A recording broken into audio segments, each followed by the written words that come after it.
What's up, basketball coaches, players, and fans? Welcome back to the Pass First podcast, where we share our knowledge of the game. My name is Augie Johnston, and I'm here with my partner, Alex Engel, and we hope you're able to take something away from today's episode that will help you in your basketball journey. Today, we're going to be talking all about mental toughness, what it is, how to get it, a few misconceptions about mental toughness. So without further ado, let's go ahead and get right into today's episode.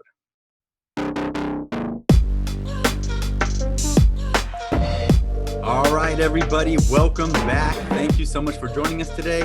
Like I said, we're going to be talking about mental toughness, and it's kind of a weird topic because there's a lot of misconceptions about what it is and what it means to be mentally tough. And it's like one of those intangible things, too, that a lot of players never even think about. But us as coaches, we look for that and we recognize that. So good to see you today, Alex. We're going to go ahead now, and I'll throw some questions at you. You can throw a few back at me as well. I'll chime in my thoughts as well.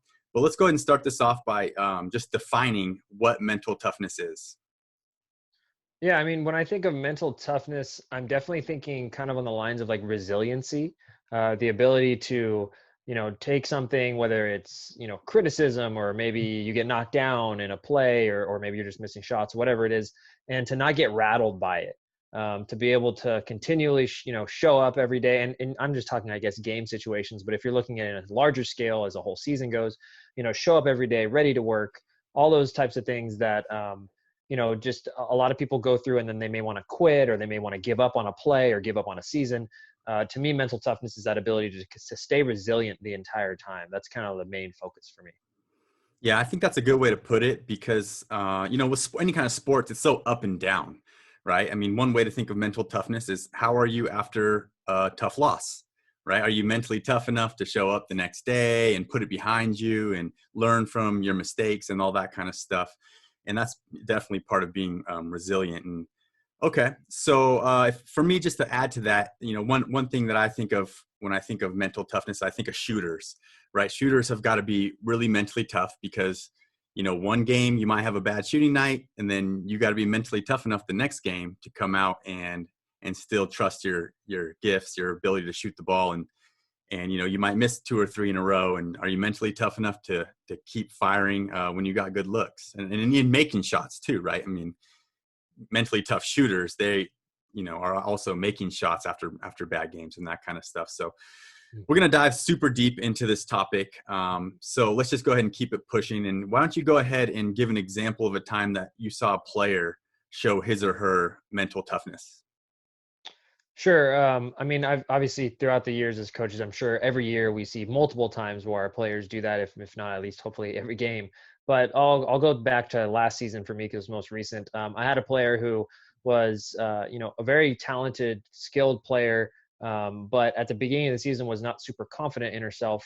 And as the season went on, it was kind of one of those things where she would played really well, and then might played bad, and the confidence would drop. And my project was kind of like, okay, let's build your confidence up.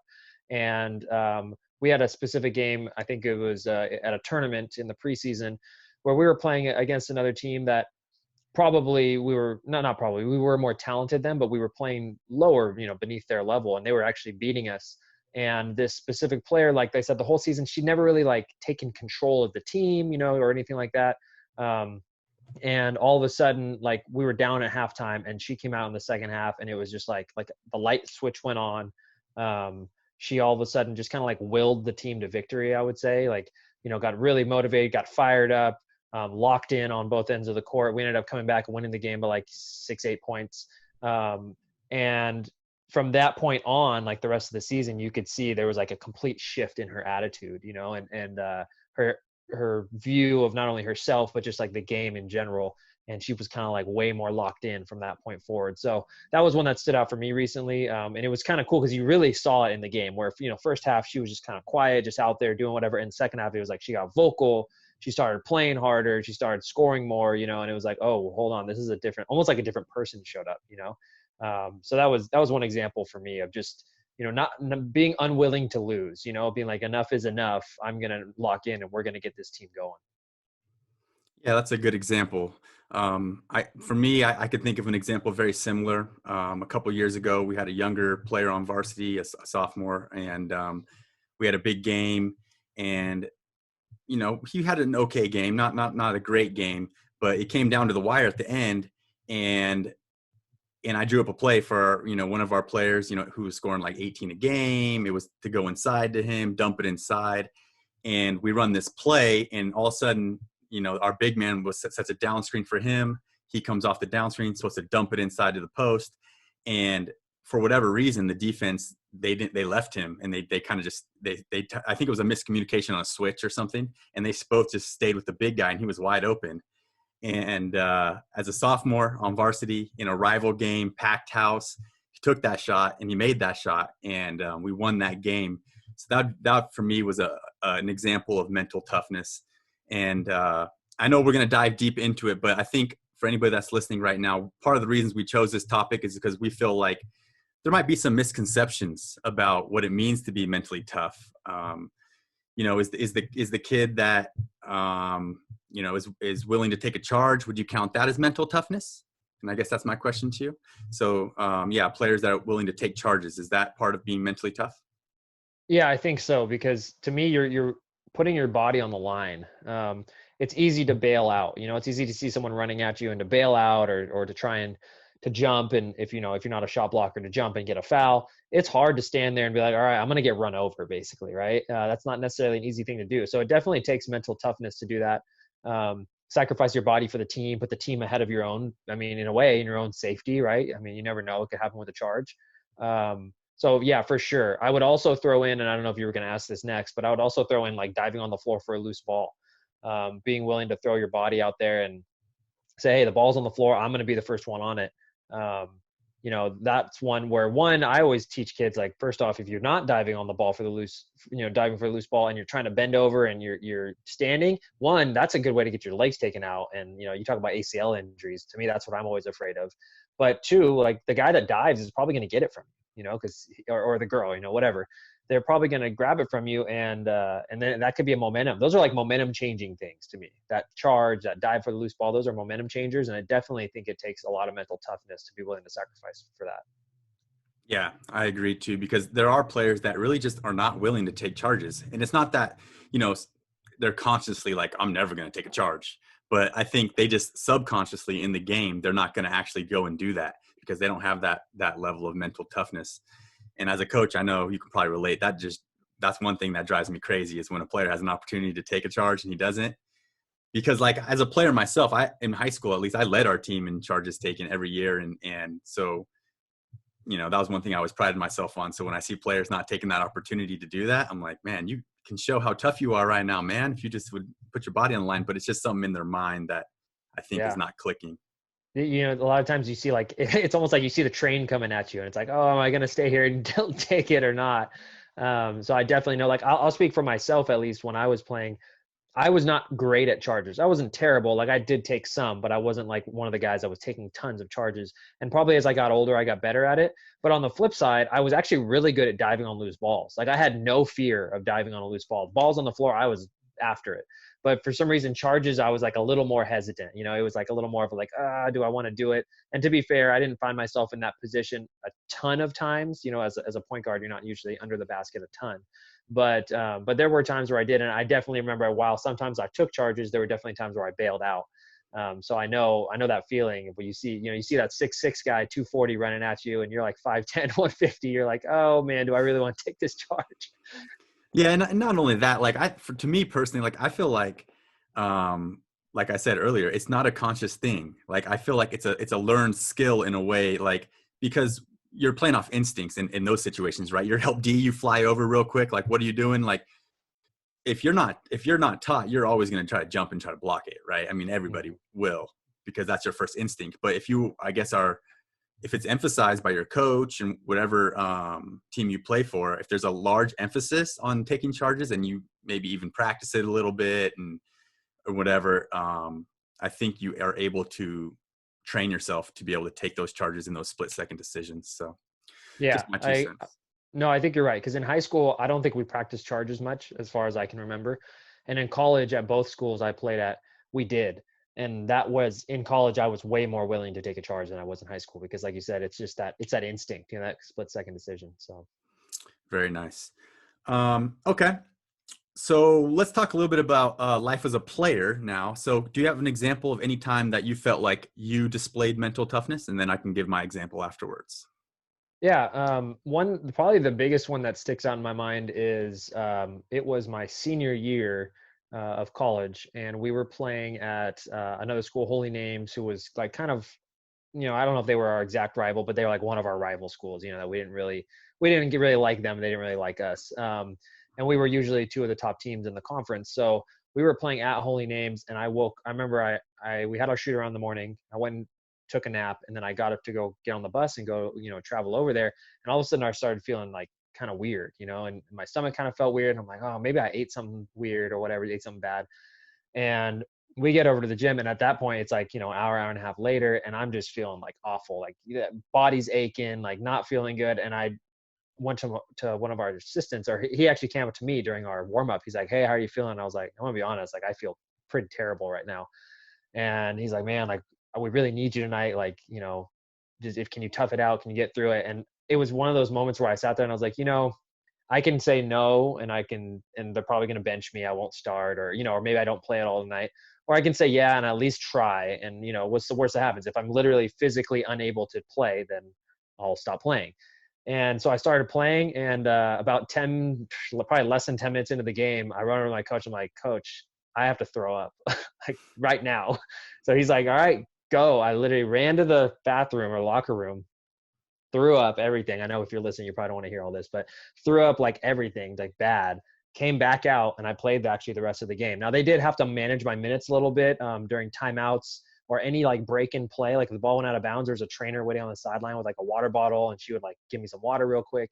But I remember it was one of those things where, you have no food or energy, and you already feel sick, and you're like exhausted. It's like anytime the ball was dead, like my body just felt drained. But funny enough is I actually went perfect from the field that game, and we ended up winning the game. And it was like, now it's like a memory that I'll never forget, and um, maybe other people would have done the same, but I know definitely there were some players that would have not. I would have just said, oh no, I don't feel good, I'm going to bail out. And at that time I was like, you know what? No, like I'm not going to let anything stop me unless I literally like collapse out here. I'm going to try and play this game. So that was my little story.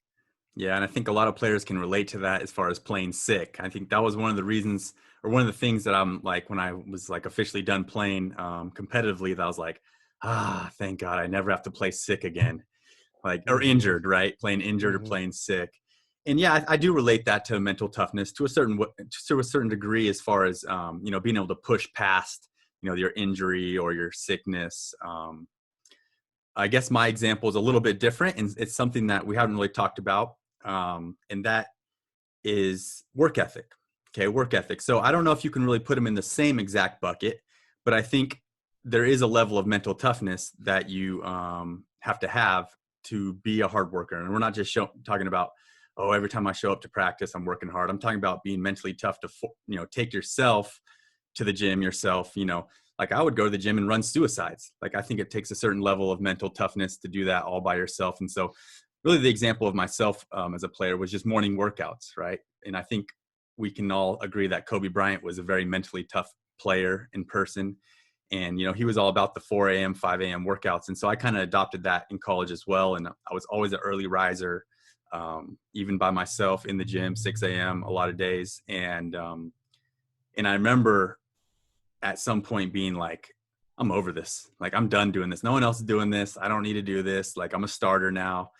But then I was like, and I thought about, this is what being mentally tough is all about, is forcing yourself to to get up out of bed. And that takes a certain level, I think, of mental toughness.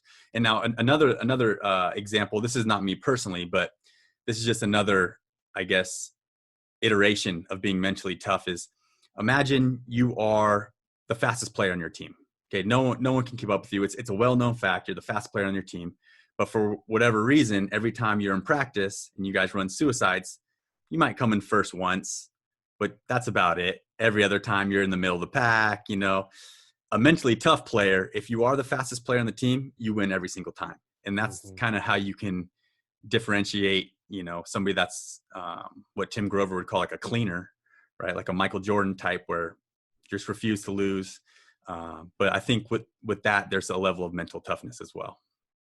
Yeah, I agree, and I think that ties in also to your competitiveness, right? Which you Right. could say is in a level of your mental toughness as well. But um, yeah, I mean, just someone who's like, I think it all goes back to that resiliency, right? And like, are you going to be satisfied? Like, okay, I won one suicide, so now I'm good because I know I'm faster than everybody. Or like, no, I'm going to win every single suicide. I'm going to make sure every single day, all of you know you're slower than me and I'm faster than you. Like that, that's like it's another level, of that mental toughness. And I know I can speak, and when we worked out plenty of times together back when you were playing overseas, when I was, my junior and senior year of college. But and even past that, but like I had a lot of teammates, I'm sure you did too, where oh, summer came, like yeah, they might get in the gym once or twice a week, maybe, or maybe 2 or 3 times. And other than that, they were just hanging out, partying, or just going to the beach every day. And I wasn't like that. I was like you in the sense, now I didn't get up early, super early the way you did, but I know my summer workouts it was at least 5 days, usually 6 days a week that I'm getting in the gym and doing something. And I think that actually helped me because I was such a late bloomer that if I didn't do that, I would have never caught up to my teammates, like because they were already ahead of me. By the time I got in college, I was behind them. So I always felt like I had to do way more work than them to just to catch up and to hopefully surpass them at some point. And I even think back now and I'm like, man, I still could have done more. Um, but I think that's true. I had some teammates that were like that were similar to me, where they were in the gym all the time, and then I had some teammates that they just kind of did whatever, and their careers were kind of whatever. Like they never really reached what they were supposed to. They plateaued, or they were the same player as a senior as they were as freshmen. Yeah, I can think of a couple people like that as well that just didn't improve. Right? They come in, they're the talk of the town. When they come in, they did this, they did that. You watch them, you're like, wow. But over time, they get passed up. So if Hmm. any players are listening to this, don't let that be you. Okay. So let's just talk a little bit about the importance of it and where this whole mentally tough, idea fits in. So why is it important to be mentally tough? Well, I think when you're talking about, in the game of basketball, let's just talk about in a single game setting, and then we'll talk about as far as like an entire season goes. But in a single game setting, there's going to be so many ups and downs. Like there's going to be times where you guys go on a run, there's going to be times where the other team goes on a run, there's going to be games where you're playing great, games where you're playing bad, all there's so many different variables that happen. And I think it's important to have, if you can have 5 players on the court that are mentally tough, it's going to be way easier to ride those waves, instead of it being like, oh, we're playing really well and everything's going well, and so now we're all great, and then as soon as things go bad, if you're not mentally tough, you're just going to tank, right? And that's where you see those big swings, and you never catch up. A mentally tough team's like, oh, we're playing well, okay, now we're not playing so well, but we're going to stick to what we do, we know what we're going to do, and now that drop isn't going to be as bad. Like it's going to be a little drop, but then you're going to go back up again. And I think those teams are ones that are more successful in the long run.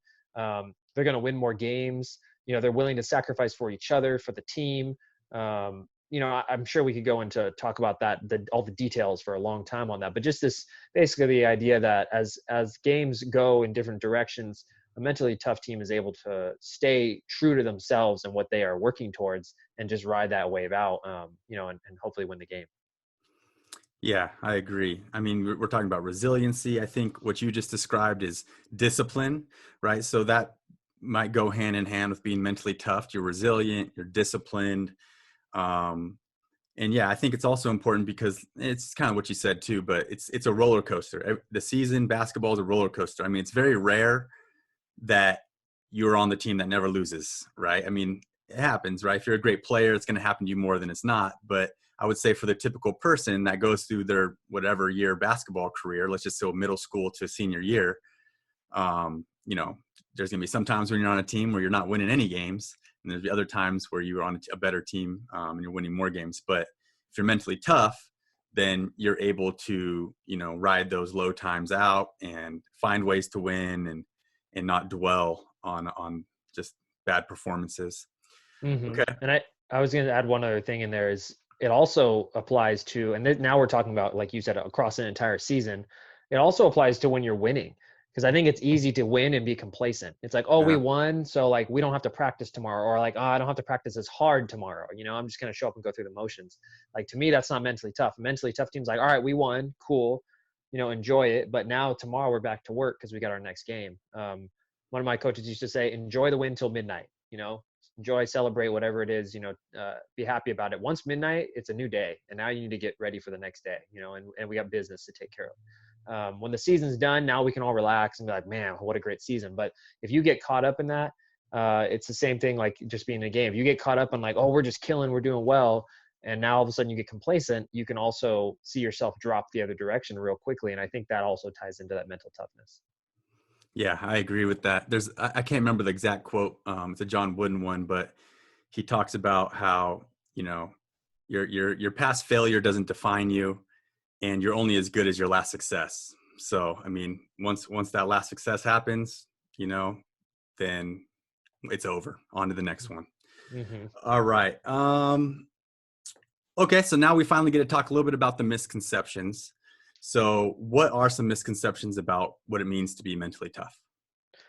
I would say some of the biggest misconceptions that I've seen are people, whether it's a player or coaches, thinking that mental toughness has to do with like physical toughness. And what I mean by that is not like diving on the floor, that type of physical toughness, but like hitting other players, like bullying other players. I'm not talking about playing physical because I think we all like players that play physical, but like doing dirty stuff, like cheap shotting players, like getting into a fight because somebody said something to you, um, taking things personal. Like, so you get into it with another player, and instead of now playing with the team, you're jacking up shots because you want to prove your ego that you're better than him. That to me are all like some of the biggest misconceptions of like, oh man, look how tough he is. Like he just knocked out that other guy. And it's like, well, we're not playing, like we're not boxing, like we're playing basketball. So, and in a real game, if you do that, you're ejected and now you can't play anymore. So I just think those are some of the biggest misconceptions. And I think in organized basketball, it might not be as bad maybe as if you went to like pickup basketball where it's a little different. But even in organized basketball, you see lots of kids where they think that like talking crap to other players or like pushing them and stuff is being tough. And to me, it shows immaturity. Like that doesn't show me that you're mature, because you're not able to beat them with your skills. You're trying to like physically harm them in order to beat them. And in real games, you can't do that. Yeah, no, I agree. I was trying to come up with my own ideas. I couldn't really think of anything else besides that, right? That you think, the guy that's out there swinging elbows and stuff, always tough. But no, that's not what it's about. We're talking about mentally tough, being able to push through adversity and that kind of stuff. So totally agree with that. Okay, so let's talk about developing mental toughness. Like, where does it come from? Are you just born with it, or how do you develop it? I think maybe to like a small extent, probably a little bit of it you're born with. Like maybe you're more predisposed to being mentally tough. I know we're getting a little bit off of basketball here, but there's that talk of nature versus nurture, right? As far as all behaviors go. So with basketball, with mental toughness, it's the same thing. I think there's probably some of it maybe you are more naturally gifted towards, but I think a lot of it has to do with the nurture side, which is how you're raised. You know, that's I guess part of the maybe the problem with it is as a kid you can do stuff to try and help yourself out, but really it depends how your parents raise you, and that's kind of out of your hands, right? So if your parents are raising you to be disciplined, to be respectful, to show up on time when you're supposed to show up for anything, I'm not just talking about sports but just anything, um, when you have those types of habits in place, I think you're more likely to be a mentally tough player in the long run. If you have other habits in place, and anytime that something doesn't go your way, your parents let you like get super mad about it and be upset, and you know I guess I'm thinking of it like parents where like the kid freaks out and they're like, oh, okay, I'll just give you your iPad, or I'll just give you your this, and you don't actually say no. Like you need to learn to deal with whatever the problem is and move forward. I think those kids are set up for failure more often than not, and are not going to be as mentally tough as the kids that deal with adversity and learn to like just basically handle it and move on and still be the same person that they were before. Yeah, I agree with that too. I was going to talk about the same thing, parenting, and just to kind of take it one level higher, I guess, is coaching too, right? So maybe you start playing basketball, whatever, in fifth grade, fourth grade, and every year you get put on a team that has a coach where it's like, bring it in. No, okay, everybody go back. You better sprint when I say bring it in. If you start, if you start in a program like that at a younger age, and have coaches kind of teaching you proper basketball etiquette and how practices should be, how games are, then you'll develop that, I think, over time. Um, so I think that's also another way is just by being around great coaches. Um, you can imagine a kid that never played on a basketball team, or maybe never played sports before, and all of a sudden put him on a Division I college practice. and like, let's just say magically he's good enough, and you put him on a practice, mentally he's not going to have that same mental toughness as all the other college players do, whether it's in a game being scared to shoot, or all the other like work ethic type stuff we talked about. So it is, I think, developed to a certain degree, but you still will see players that have been in great programs, had great coaches, been very disciplined, but still don't have that mental toughness when they get into college to put in extra work or whatever it might be. So you're right. I think you are part born with it a little bit, but you can, I think, develop it too. And I guess my question for you would be, how important do you think that is, that mental toughness? Like, is that, I've heard before people say it's a really important thing. I don't know if I've ever heard someone say it's not, but just like, what do you think? Like, is it like, I think the old adage I used to say was like, it's 90% of the game, like 90% of the game is mental toughness or something like that, or is your mental mentality. Like, do you think it's that big of a factor, or do you think maybe it's a little bit less? What are your thoughts? I think it is a big factor, but I think you can get by without it. I mean, I can think of college teammates that weren't mentally tough. They were complaining about the coach after the game. They were always, they weren't putting in any extra work, but they were able to play college basketball. But the thing is too, like with that, you don't live up to your full potential, right? Those guys were super talented. Those guys were jumping out the gym, were, incredible athletes, incredible players. I think guys like us, right, that are more like underdog type, like, yeah, you have to have that mental toughness. Like, what's your edge? Like, is it? And I always felt like that was part of my edge. I always felt like I was pretty coachable. Like, I was not going to say anything back to my coach. If he said something to me, it was always just like, okay, and just keep it moving. So, I think I wouldn't say like, oh, it's 90% or whatever, but I think if you want to reach your full potential, then yes, you have to have it.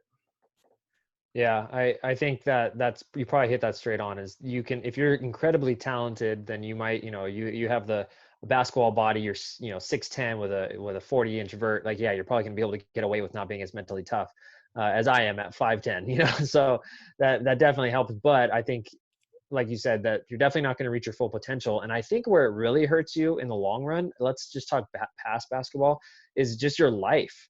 Where I've seen a lot of people that I've known either played for or coached or played with or whatever, after basketball's done, they still don't have that mental toughness. And so when it comes to like figuring out their career or figuring out what they're going to do with their life, or like, being able to take care of themselves, some of them struggle more than others, because they can't find a career they want. They can't find a job. They're constantly bouncing around. They're constantly changing because this is too tough for me, or I can't handle this, and that's really where it hurts you. Like, yeah, don't get me wrong, basketball is important too, but if you're, 35 years old and you still can't handle holding a job down because you're constantly used to being pampered, like that's a problem, that's going to be an issue for the rest of your life. So I think that's another area where people don't necessarily think about it, but in the long run, that's probably the real factor that mental toughness can help you. And I know it's helped me. I could say that for myself. Like, I know it's helped me in being able to continue, being successful with my own work. Yeah, no, I totally agree. One other idea before we wrap this up is that I think mental toughness breeds confidence, because if you are mentally tough and you've gone through the ringer, you can handle anything, like especially through sports, right? And you have that mental toughness, like that should help bring confidence to you, that you can, do hard things, and that, there's nothing that can stop you, and you're not afraid of hard work. I remember my mom saying, "Are you sure you're ready for knowing that teaching is a hard job? Are you sure you're ready for that?" And I just remember saying, like, "What are you talking about? I'm not afraid of like hard work. Like that's the last thing I'm afraid of. So yeah, I can do this." And yeah, and that's the confidence that I get from, I think, being mentally tough. I agree, and I feel the same way with whatever it is I'm doing. It's like, sure, I've already done something as hard or harder than this when I was playing, so I can handle this. Cool. I think that's a good one to end on. And that's all we got for you guys this week. Thank you guys so much for watching. If you like today's episode and are watching on YouTube, make sure to hit the like and subscribe button. And if you're listening on iTunes or Spotify, you can follow us and subscribe there as well. We come out with a new episode once a week, and we hope to see you guys in the next one. Peace.